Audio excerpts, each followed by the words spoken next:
অনেক জিনিস আছে, নতুন আছে, পুরানাও না। হ্যাঁ, আচ্ছা, আপনার নাম কি? আমার নাম শ্রী আনন্দ কুমার সরকার। আচ্ছা, কিসে কি চাকরি করেন, কিসে?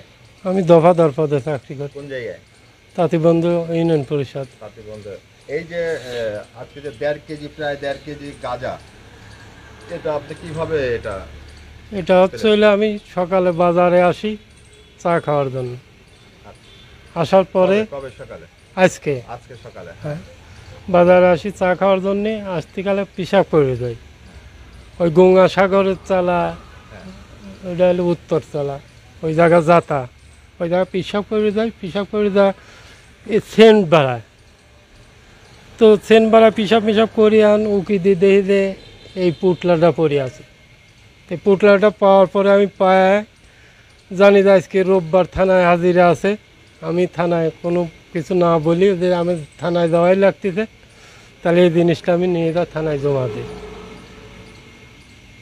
আচ্ছা, এই জন্য আপনি থানাতে নিয়ে আসছেন? আমি থানায় নিয়ে আসছি।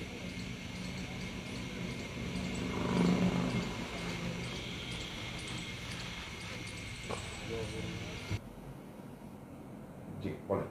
আচ্ছা, আজকে এই যে আপনার প্রায় 1.5 কেজি তাঁতিবন্ধ থেকে গাঁজাটা উদ্ধার হলো আর কি, তো সেক্ষেত্রে আমরা যেটা জানতে পেরেছি আরো বেশ কিছু গাঁজা রয়েছে, তো সেক্ষেত্রে এটা আপনার উদ্ধার করা সম্ভব কিনা, না কি ধরনের ভূমিকা আপনি পদক্ষেপ নেবেন? আজকে আমাদের চৌকিদারের মাধ্যম দিয়ে 1 কেজি 400 গ্রাম গাঁজা উদ্ধার হয়েছে।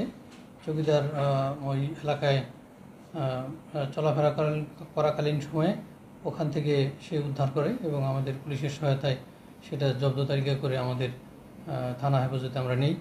এবং আরও গাঁজা এবং অন্যান্য মাদক দ্রব্য যেগুলো আছে এগুলো আমরা উদ্ধারের জন্য চেষ্টা চালাচ্ছি এবং অতি শীঘ্রই আমরা উদ্ধার করতে পারবো বলে আমরা আশা করি।